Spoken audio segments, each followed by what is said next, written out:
Каргыш. Балдарынын кусуру тийген аял. Айылда баары бири-бирин жакшы тааныйт эмеспи? Чулгандуу иш болуп кетсе, чагылганда эле бир заматта баарына жайылат. Ошондуктан шаарга караганда айылда уят иш кылсаң, көчөтө такыр эле баса албай каласың. Уурлук болсо да, туугандар араздашып кетсе да, жер талаш, суу талаш, айтор ата-эненин дарегине баланчанын балдары деген наалат, дароо эле келет. Казыкбай дал ушундай тагдырга туш болгон. Өзүнүн катаал мүнөзүнүн айынан эл журт менен көп чырдашып, эл аларга казык жинди, ал эми аялына Кызыл деп ат коюп алышкан. Аларды лакап атынан бул чөлкөмдөгүлөрдүн көбү таанып калган. Дагы жакшы, ата-энеси экөө тең бул жарыктыктан эртеле кетип калышкан. Уулу үчүн алардын бети кызарбайт. Келин үчүн элдин наалатын дагы укпайт. Казыкбай бала кезинен эле кыялы чорт болчу. Үйлөнүп, өзүнчө турмуш баштагандан кийин андан бетер ата-энесинен алыстаган. Ал такыр эле ата-энеге өзгөчө бир тууганы Бообекке боору тартпай койду. Бир тууган катары алар убактылуу көз ирмемдерди чогуу өткөрүшкөн эмес. Убакыттын өтүшү менен алардын жолдору эки башка болду. Көмүргенинде иштеп, ден соолугунан ажыраган Бообек барган сайын кыйынчылыкка кабыла берди. Казыкбай тескерисинче эл менен мамиле кылганды билбегени менен жашоосу тың болуп калды. Бүгүн дагы карызды бер деп сурап келишиптир Бообекке. Ал сенден акча сурадыбы дагы? Берип турам дебедиңби? Деп аялы оозунан заарын чачыратты.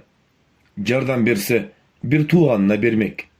А колун суна албаган соң, бир тууганын жаман көрсөтпөй, унчукпай деле койсо болмок. Ансыз деле аялы бердирмек эмес. Аялынын оюн билиш үчүн гана Бообек тууралуу айта албадыбы? Катын каршы болбосо, бир тууганына бул жолу бир аз жардам кылайын деген эле. Маймылдай түрү суук боло түшкөнүн байкап аялына: "Кайдан дейсиң? Акча керек болсо, түнү да уктабай иште" дедим. "Же 10 миңдей бере турсакпы?" Казыкбек акча берип турам деп жекес айта албай, же аялынан ачык сурана албай шүмөрөйүп турду. Анын себеби бар эле. Анткени бул экөө иштеткен дүкөндү буларга кайнатасы белек кылган. Анан дагы жашаган үйлөрү дүкөндүн экинчи кабаты. Уруша кетишкенде эле жолуң ачык, каалаган жагыңа бар деп күйөөсүнө эшикти көрсөтүп коер эле.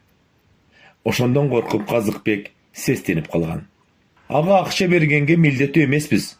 Колу буту соо, таап алсын, иштесин. Мындан ары чыдай албайм. Бообегиңдин атын атабам ага, деди одураңдап. Байкуш Казыкбек өзүн катыны сүйрөп бараткандай эле сезип калган. Акыркы күндөрү эркек болгон соң өз оюн тарс-тарс айткысы келет. Ойлогонун кылгысы келет, бирок күзүр картанын баары аялынын колунда болсо эмне кылсын? Ошол күнү кечинде ашканада бир чыны чай ичип отуруп, жүрөгү сыгылган Казыкбек ыйлагысы келди. Атасы менен апасын эстеди. Алардын ыраазылыгын ала албай калганына өкүндү. Ыраазычылыкты ала турган күндө акылы жетпеген. Эгин эки колу менен таянып отуруп, көзү илинип кетти. Казыкбек: "Бообекти чакыр, тамак бышты." Кулагына апасынын ушинтип сүйлөгөнү угулуп кетти. Чучуп кетип, кыска түш көргөнүн байкады да, энесинин жардам кыл деп ишарат бергенин түшүндү. Жигит чечим кабыл алды. Аялынан баш тартып, энеси Бообек менен мамилени оңдоп, жардамдашмай болду. Өзүнүн бардык ойлору менен сезимдерин чогултту. "Мен мындан ары сенин дүйнөңдүн бир бөлүгү боло албайм."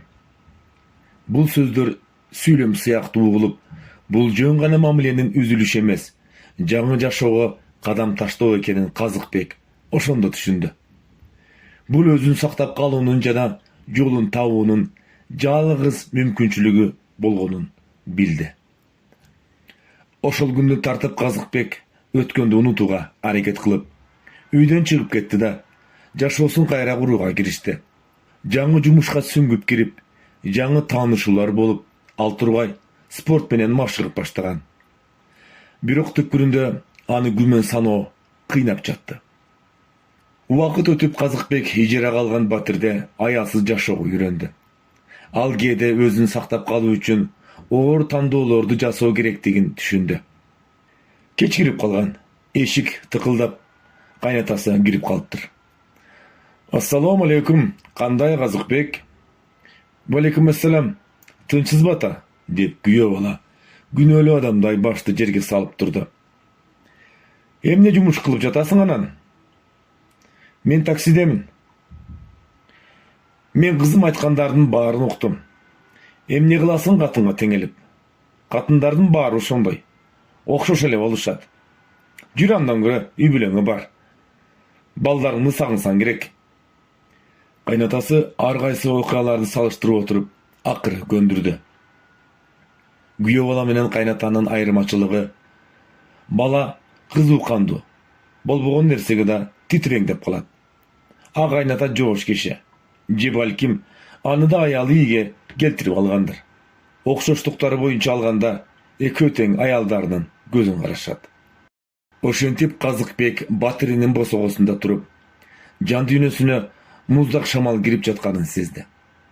Бул чечим оңой эмес экенин түшүнсө да, аялына кайтып келди. Анын башка айласы жок болчу. Ал чатырсыз калган. Аны кабыл ала турган бирден бир жер эски, бирок тааныш ушул үй эле. Аялы абайлап тосуп алды. Ал анын көйгөйлөрүн, кыйынчылыктарды кантип жеңүүгө аракет кылганын билчү. Бирок ал кайтып келгенден кийин үйдө белгисиздик пайда болду. Казыкбек алардын мамилеси эч качан мурункудай болбой турганын сезди. Бирок ал үчүн жок дегенде талкаланган нерсени калыбына келтирүүгө аракет кылуу маанилүү болчу. Көптөн бери үйдөн алыс болгондуктан батирде калган балдарын сагынган. Бирок аларды эркелеткенди билчү эмес, башынан эле. Ошондой болсо да кичүү баласы аталап, чуркап чыкты. Казыкбек буга чейин жашоодо эң баалуу нерсе акча деп түшүнгөн. Бирок бүгүн баласынын сагынычы анын дүйнөгө болгон көз карашын өзгөрткөнсүдө. Бирок чоң балдары болсо суз эле салам беришти. Бул жерде маселе бар. Апасы балдарына атасын жамандай берип, алардын ата тууралуу оюн өзгөртүп салган. Үй бүлөгө кайтып келгени менен кайнатанын үйүндө жашоо анын жан дүйнөсүн тарта берди. Бир кыйла жылдан кийин аң сезим өзгөрүп, Казыкбектин аялы кете бер деп жол көрсөткөндө да кетпей турган болуп калды. Ошол күндөрдөн баштап баягы намустуу жигит аялынын айтканынан чыга албаган адамга айланды да калды. Күндөрдүн биринде аялы бир сунуш киргизди. Кел, мындай кылалы. Экөөбүздүн урушубуздун себептерин жок кылалы. Мен досторум менен да эч ким менен отуруштарга, чайларга, аштарга барбайм. Сен да эч ким менен катташпайсың. Кандай дейсиң? Деди. Казыкбекте эмне башка жол бар беле? Аялы мындай келишим менен күйөөсүнүн анча-мынча көчөлүп кетишин алдын алайын деген. Анан да күйөөсүн анын бир тууганы Бобектен алыстатуу негизги максаты болчу. Ошентип ансыз да тууган урук менен алакасы жок экөөнө Кудайым берип эле койду. Аялы туугандарына нааразы болуп жатканын байкаганы менен ага каршы сөз айтчу эмес. Бир тууганы Бобекти баш кылып, туугандарын сындап, терс пикирлерин айтып, жада калса чыр чатакты чыгарууга аракет кылганына да унчукпады. Тескерисинче катынга кошулуп, өздөн чыккан жатка айланды. Бара-бара чыңалуу күчөдү. Туугандары Казыкбектин ого бетер ышкоо, өзүнчө болуп калганын айта башташты. Аялынын айынан келип чыккан чыр чатактарга туш болбоо үчүн жолугушуулардан жана үй бүлөлүк майрамдардан алыс боло баштаган. Акыры ал оор чечимге келди. Үйүндө тынчтыкты сактоо үчүн жакындар менен мамилени үзүү керек болду. Бул чечим ага оңой болгон жок. Ал жашоосунун маанилүү бөлүгүн жоготуп жатканын түшүндү. Бирок башка жол менен үй бүлөсүн сактап кала албасын сезди. Казыкбек көп учурда унчукпай отуруп алып, баарын башкача болмок экен деп ойлоп калчу. Бир кездеги үй бүлөлүк майрамдар, күлкү жана кубанычтар ал үчүн алыс жана жетүүгө мүмкүн эмес болуп калган. Аялынын көзүн караган сайын ичке чыр чатактар көбөйө берди. Бир жолу Казыкбек: "Эми кантебиз? Мен жак менен да, сен жак менен да катташуу үзүлдү. Бир туугандар чогулган жерге бара албай калдык. Бул жөнүндө сүйлөшүүгө аракет кылган сайын уруш талаш менен аяктайбыз.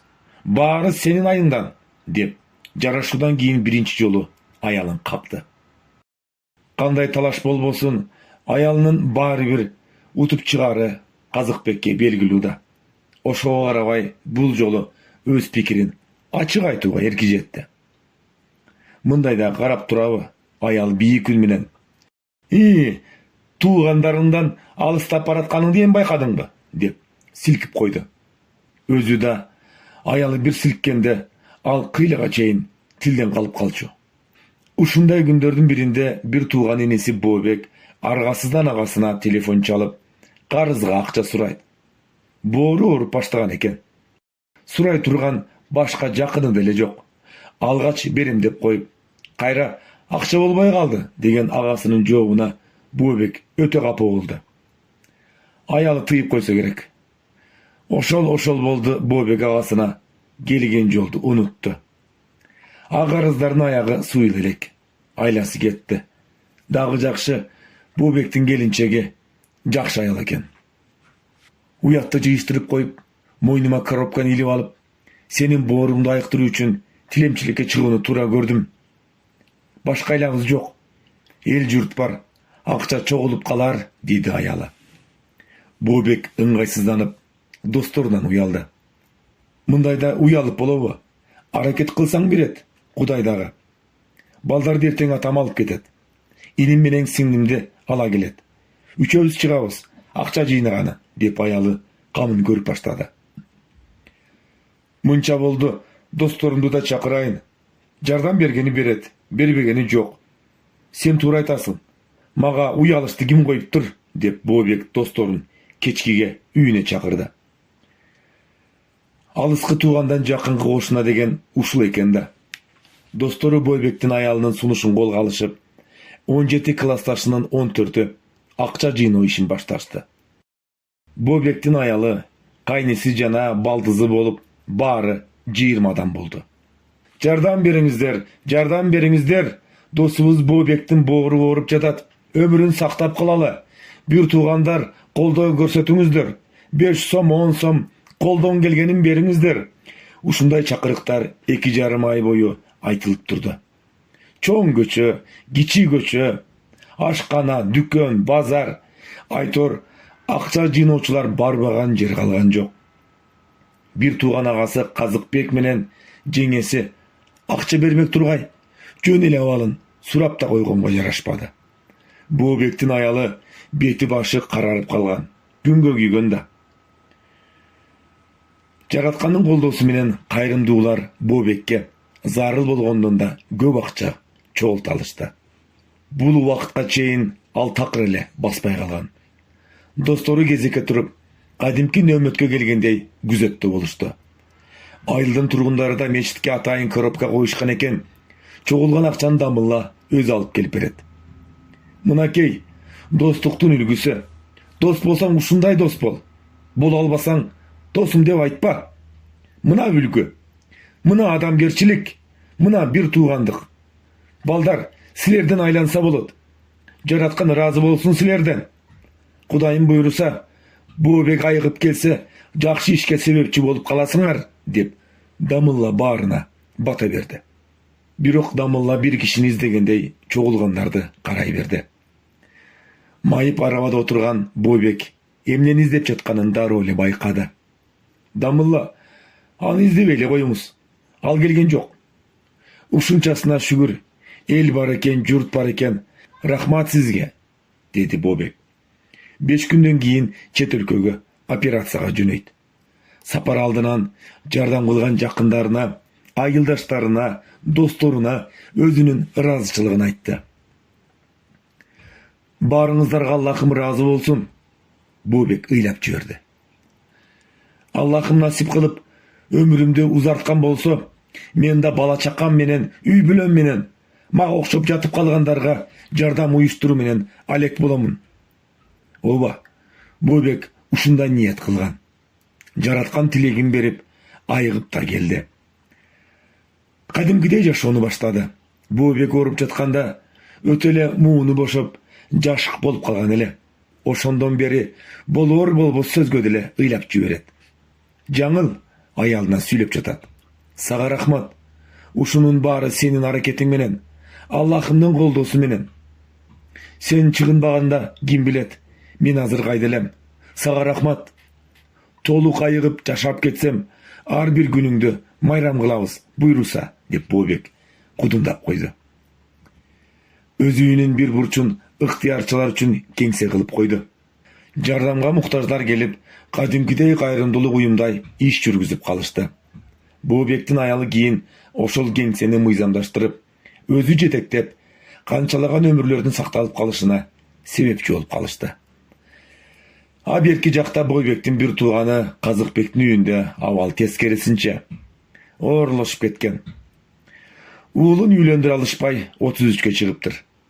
Баласы тапкан кыз апасына жакпай, апасы тапкан кыз балага жакпай, айтор азырга чейин солоктоп жүрөт дешет. Андан кийинки уулу да 30-га чыгып калыптыр. Агасы үйлөнбөсө, инисине жол жок да. Баланчанын баласы бар дегенде эле кызы барлар, кой, ага бербейбиз. Ага адам түтөбү, дешет экен. Эркектер ого мейли, жолун таап, эптеп кетишет. А кыздардыкы чынында кыйын болот экен. Апасы кыздарынын улуусун ой боюна койбой күйөөгө берип салган. Эмне болгонун ким билсин, тийбей жатып эрден чыккан. Өзү тапканга тийгенде жашап кетип эле, көп узабай эле келип алган. Үйдүн куту болчу эне жакшы болбосо, балдарга тиет турбайбы кусуру. Энесин көрүп кызын ал деген сөз бекеринен чыкпаптыр да. Жалаң бойдоктор сөлдөйүп калганда үйгө батышпай, бири-бирине жакпай уруша кетишет. Казыкбекти кичүү баласы агасына чалат. Мен бүгүн сүйлөшкөн кызымды алып барам. Эч нерсе айтпай эле кой, суранам. Болгону билип кой, деди. Ары жакта агасы, сен үйгө келчи биринчи, сүйлөшөбүз, деди окшойт. Эниси кайрадан, сенин эмне айтаарыңды 6 жылдан бери эле угуп келе жатам. Сени күтүп ушуга келдим, кереги жок. Үйгө барбайм, керек болсо. Кафеде эле досторум менен үйлөнөм. Анан чогуу барабыз, деди. Эй, шашпа, эмне болуп жатасың? Үйдө апамдар менен чогуу сүйлөшөбүз, дегенде. Иниси телефонду өчүрүп салды. Андан ары эмне болгонун ким билсин, айтор баягы бир тууганын кадырын билбеген Казыкбектин аялынын ниетин жараткан кабыл кылып койгонбу, балдарынын тойлоруна тууган урукту чакыра албай калды. Убакыт болсо өтүп кетти. Же келин ала албай, же кыз бербей, Казыкбек деле жаштыктан кол жууду, карып баратат. Эми эч кайда кууп чыга албайт дедиби, же эркектик намысы ойгоно түштүбү? Казыкбек аялына чын жүрөгүнөн нааразылыгын айтып салды. Айыптын баары сенде. Тууган урук менен катыштырбай койгон сенсиң. Бир тууганым Бобекти жок эле тойго, али боло элек тойго чакырбайсың дечү элең. Мына тилегиңди берди. Менин бир тууганым бул жакта калсын, өзүңдүн бир туугандарыңды чакыра албай калдың го. Бешенеңден көр, тилиңден көр, дилиңден көр. Ушу сага кайдан жолуктум? Казыкбек ошолорду айтып унчукпай калды. Анткени ары жактагы аялы сүйлөгөндө КамАЗдын да үнү басылып калчу эле. Анын тили ар дайым кайралуу болгондуктан токтотуу кыйын болчу. Сүйлөй берди, токтогон жок. Чыдамы кеткенде, сени көрүп бизге кыздарын да бербей коюшту. А кыздарыңды сураган жан жок. Баарына сен күнөөлүсүң, макоо, деп сыртка чыгып кетти. Аялынын тилинен чыгарган заарга чыдап туруу чынында мүмкүн эмес эле. Заар чачылган жашоого чыдап келе жаткан Казыкбекке деле боруң орuyт. Ал ортодо Бойбектин жашоосу кыйла жакшы болуп калган. Балдары бой жетип, келин алганы жатышыптыр. Баары бир тууганды бере турган ата-эне эч ак жок болгон. Агасынын үйүнө жакындап, дарбазанын түбүнө келишкенде, Казыкбектин коргосунда кайра жаңжал болуп жаткан экен. Ушунча келген соң кирели деп такылдатышты. Эшикти жеңеси ачты. Баягы тарсылдаган аял жок, бети башын тырыш баскан, өтө эле карып кеткен. Өкүнүчтүү, өзүнүкүн туура деп жүрө берип, өмүрдүн кантип өтүп кеткенин билбей калыптыр.